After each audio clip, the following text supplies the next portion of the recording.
I used to work the night shift at one of Amazon's largest fulfillment centers, a place so vast it felt like its own country, governed by algorithms and the constant sound of machinery. The loneliness was the hardest part. During the dead of night, the fluorescent lights cast long, distorted shadows, and the hum of the conveyor belts became a kind of hypnotic white noise.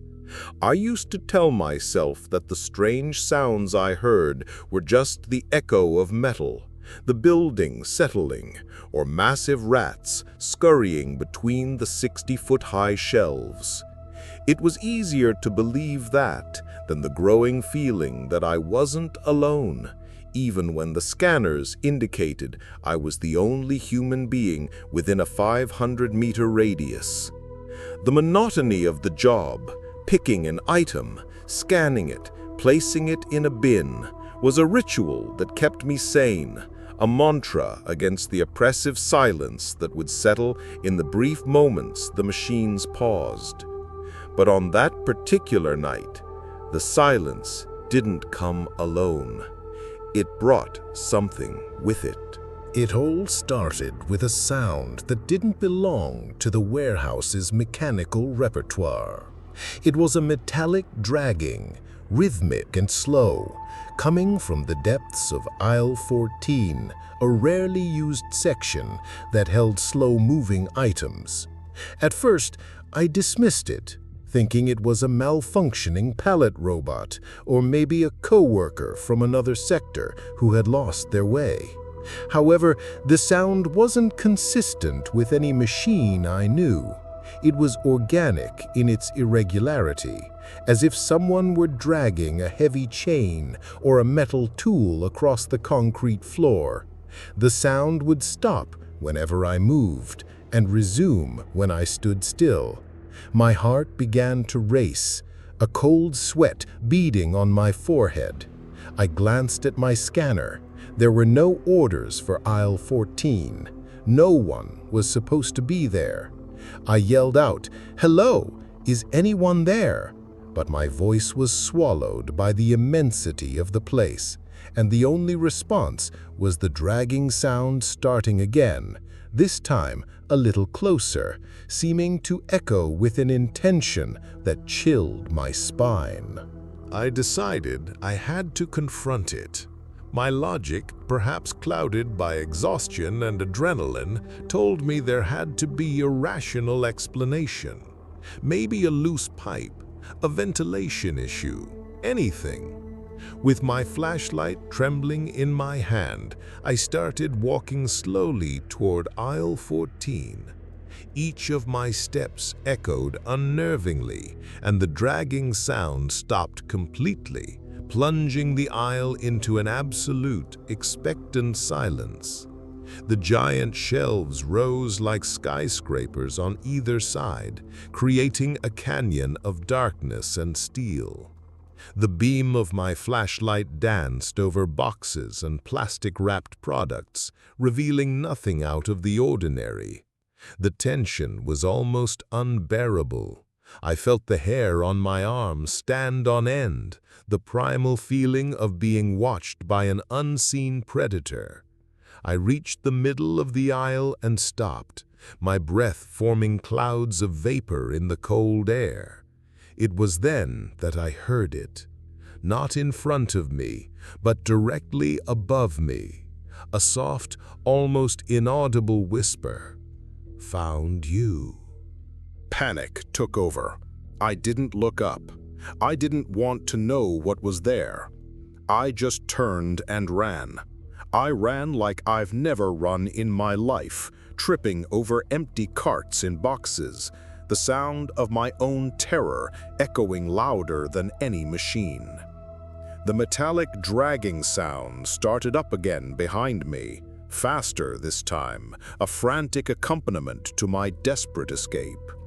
I didn't stop until I reached the brightly lit break area, where I found my supervisor having a coffee. I was breathless, pale, and shaking uncontrollably.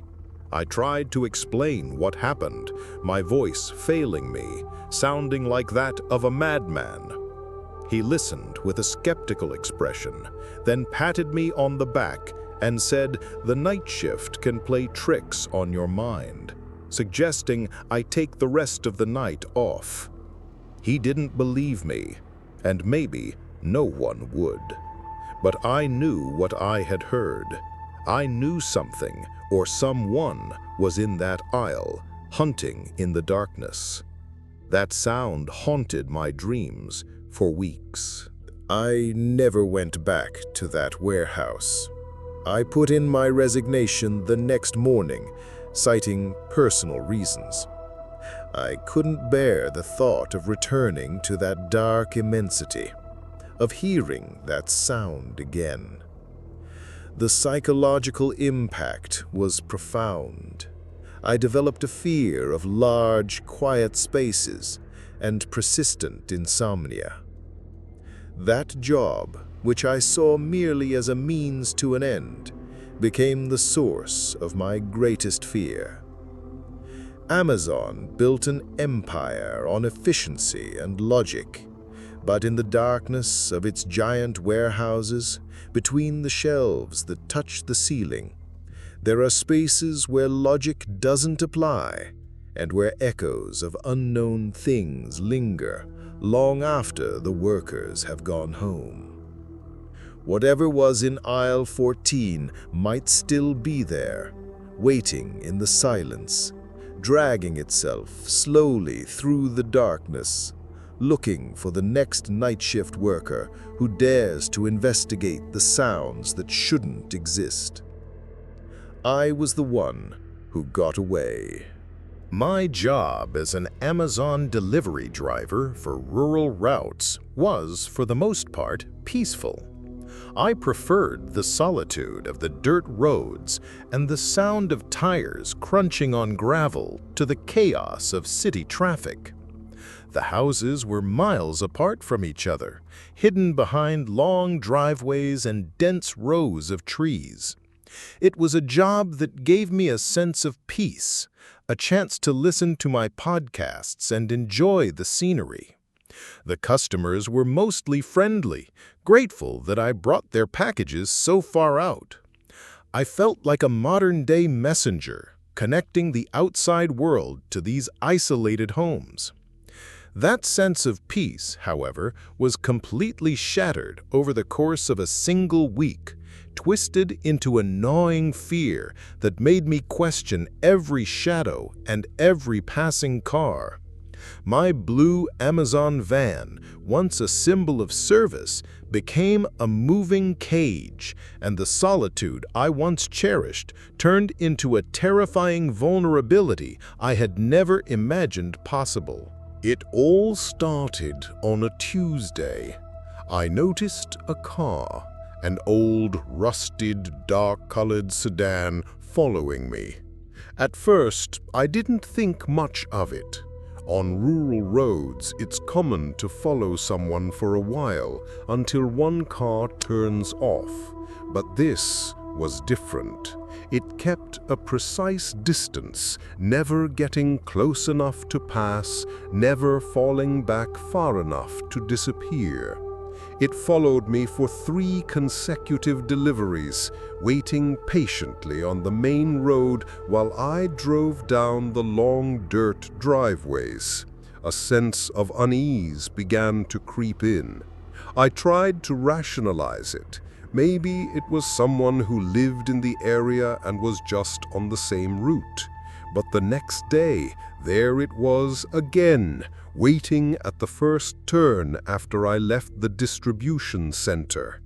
This time, my heart leaped. This was not a coincidence. I tested my theory by purposely making a wrong turn onto a side road. The rusted sedan turned behind me without hesitation. My blood ran cold. I was being followed, and the vast emptiness of the countryside, which once comforted me, now felt like an endless trap. By Thursday, the fear had turned to terror. The car was no longer content to just follow from a distance. It started appearing parked near my delivery locations. Once, I saw it pulled over on a side road with a clear view of the house where I was dropping off a package. I tried to see the driver, but the windows were tinted and the sun created an impossible glare. The feeling of being watched was overwhelming. Every time I got out of the van, I felt a target on my back. I reported the situation to my dispatcher, but the response was discouraging. Without a license plate number or a direct threat, there wasn't much they could do. They advised me to stay alert. Stay alert. I was already in a state of constant hypervigilance, my neck aching from checking my rearview mirror so much. My mind raced with terrible possibilities. Was it a thief, waiting for the right opportunity to steal the van? Someone with a personal grudge? Or something much, much worse? The uncertainty was psychological torture. The climax came on Friday, at dusk. My last delivery was at an isolated farmhouse at the end of a dead-end road. The driveway was nearly a mile long. By the time I reached the house and dropped off the package, my anxiety was at an all-time high. As I walked back to my van, I saw it. The rusted sedan was there, blocking the exit of the driveway, its headlights off, a sinister shape against the purple twilight sky. I froze. I was trapped.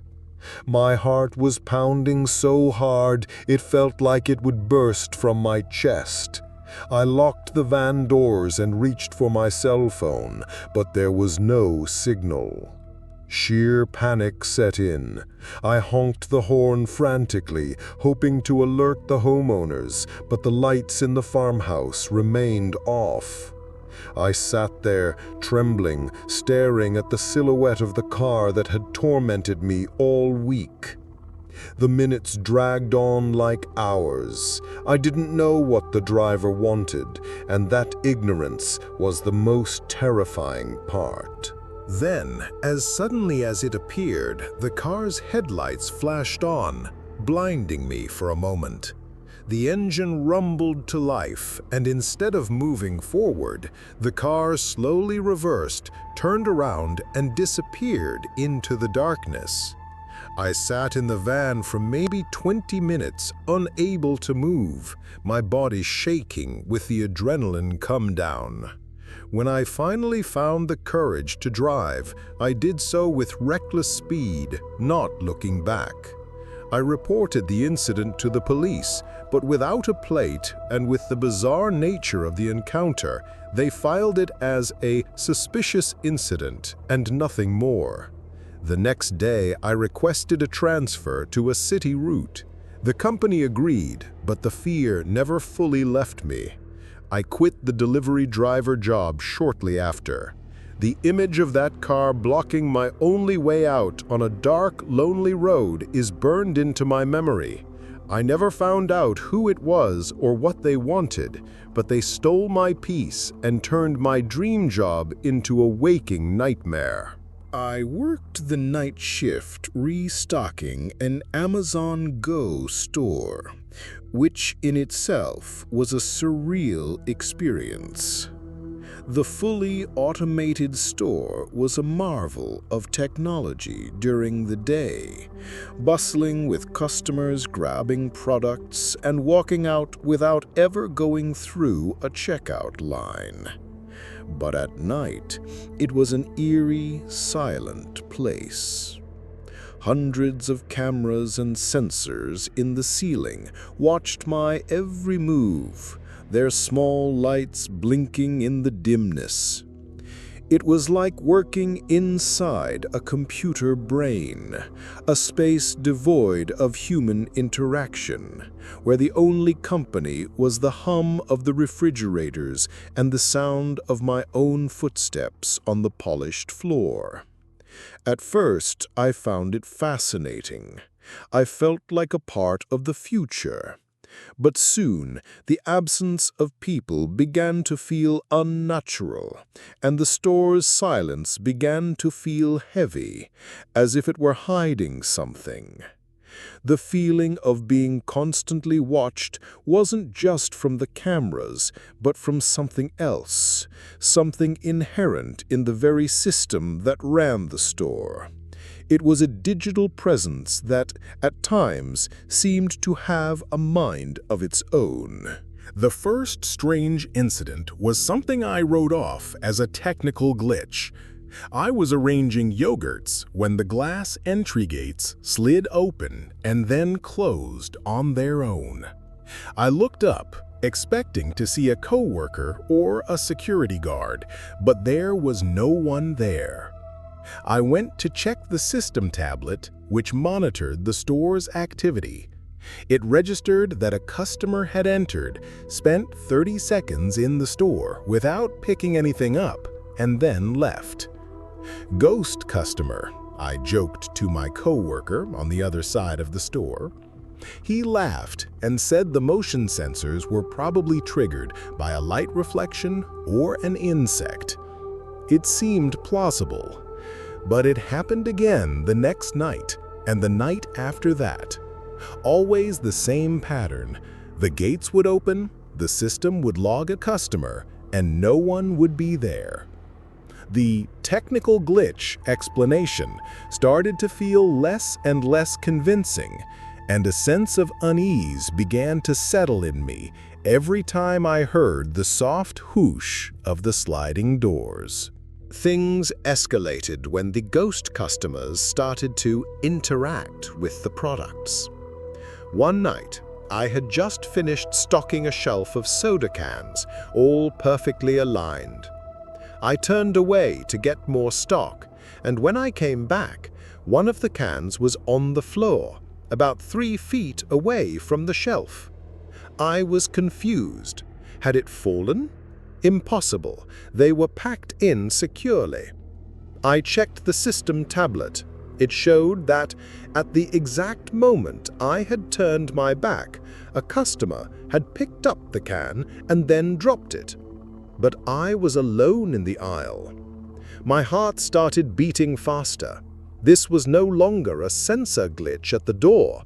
The system was logging physical interactions that weren't happening. Or rather, that I couldn't see.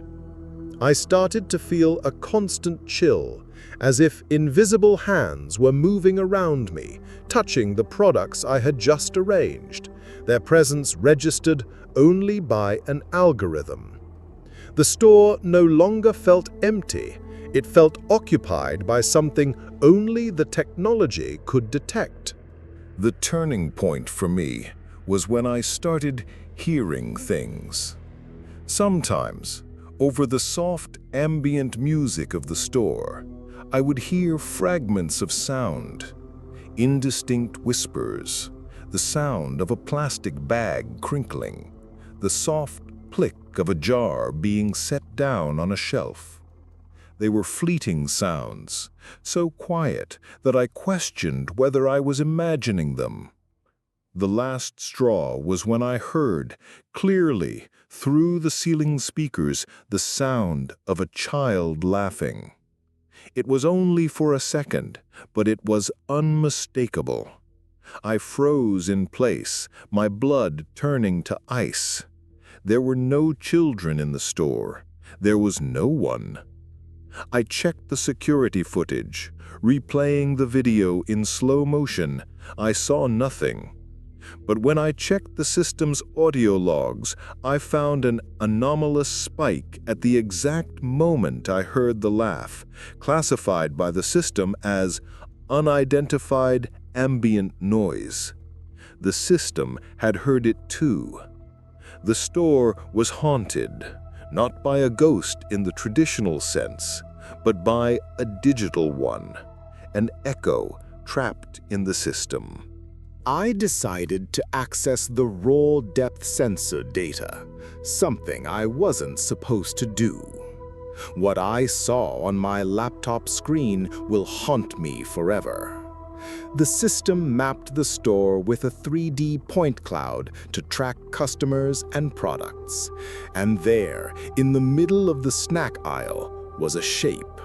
A shimmering, distorted silhouette with the vague outline of a person just hovering in place.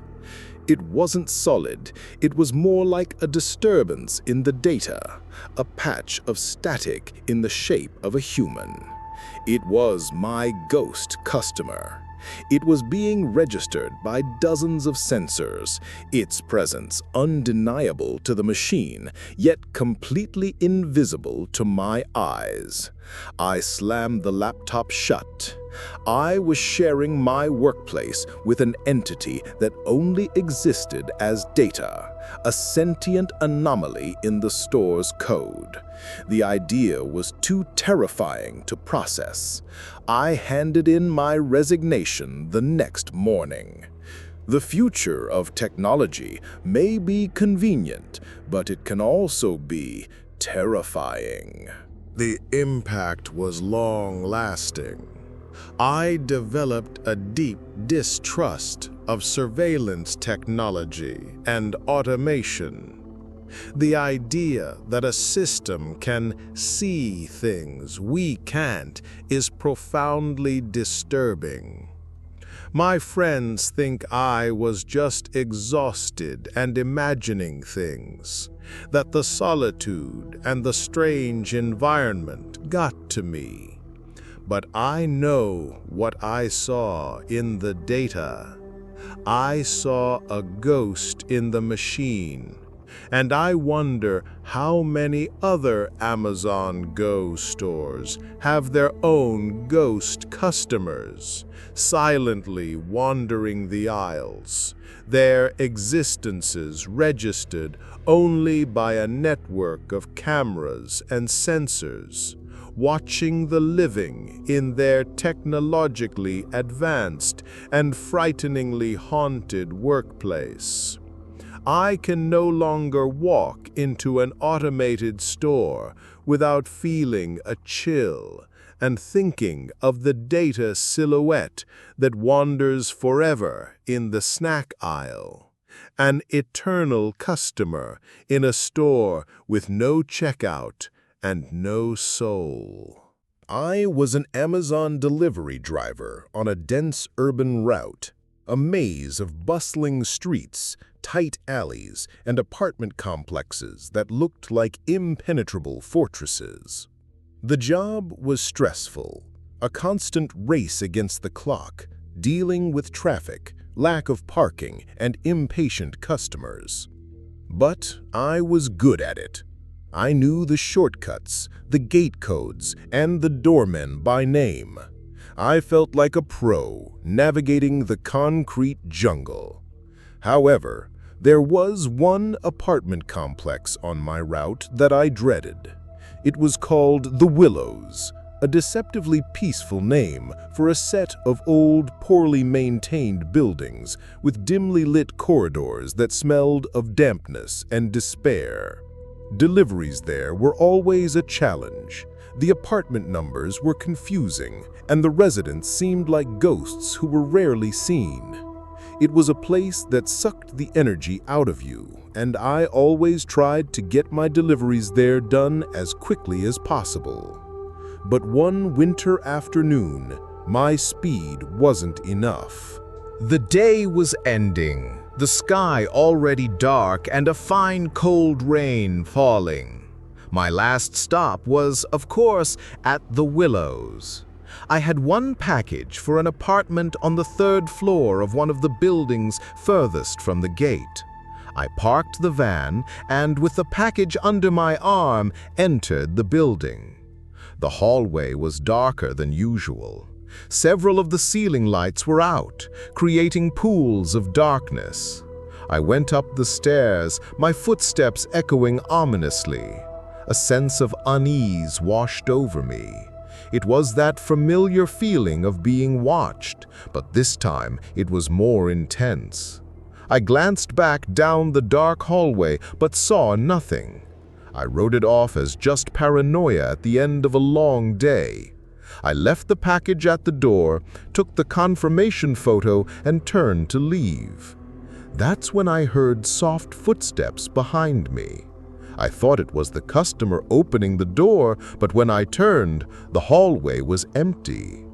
The sound, however, continued, seeming to come from the stairwell.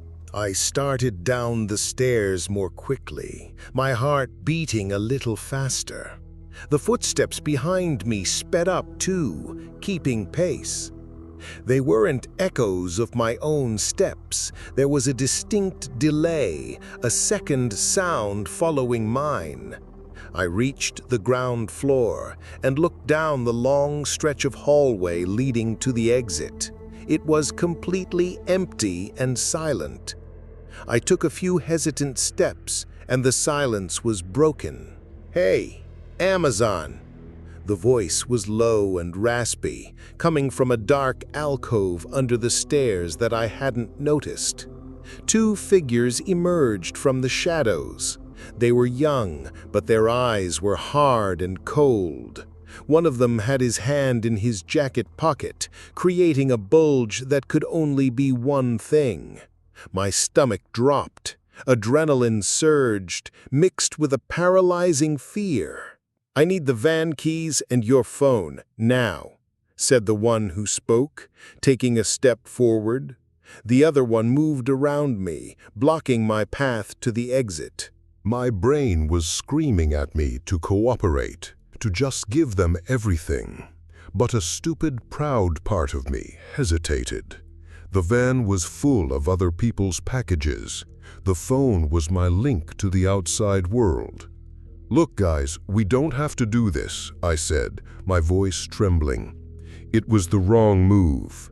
The one behind me grabbed me, his arm tightening around my neck.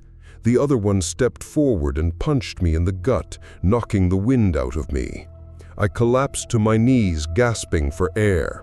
They ripped the keys from my belt and pulled the phone from my pocket. "Shoulda just listened," the first one said, before kicking me hard in the ribs. The pain was sharp and blinding.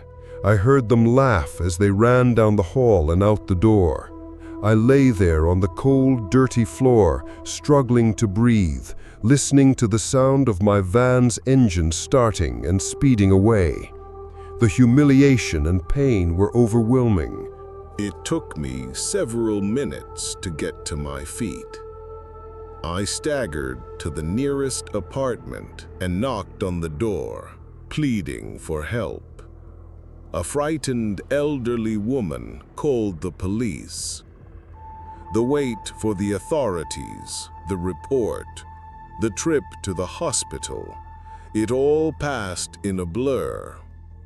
My ribs were cracked, and my face was bruised and swollen. Amazon was corporate. They filed reports, expressed rehearsed regret, and put me on medical leave. But the sense of security I had in my job, my confidence in navigating the city, had been stolen along with the van. The police found the vehicle abandoned and empty a few miles away days later. The robbers were never caught. I couldn't go back. Every time I saw an apartment complex, the panic would return. The echo of those footsteps in the hall, the raspy voice from the shadows, the sharp pain of the kick. The psychological impact was far worse than the physical injuries. I had nightmares for months. I developed a social anxiety I never had before. Any sudden noise or dark hallway would make my heart race. The job that once gave me a sense of purpose and independence became the source of my trauma. I switched careers completely. Got an office job, away from the streets, away from the vulnerability. The incident at the Willows wasn't just a robbery. It was the shattering of my perception of safety. It revealed just how exposed we are, how quickly a routine situation can turn into a violent nightmare. To Amazon, I was just another number, a stolen van, an incident report.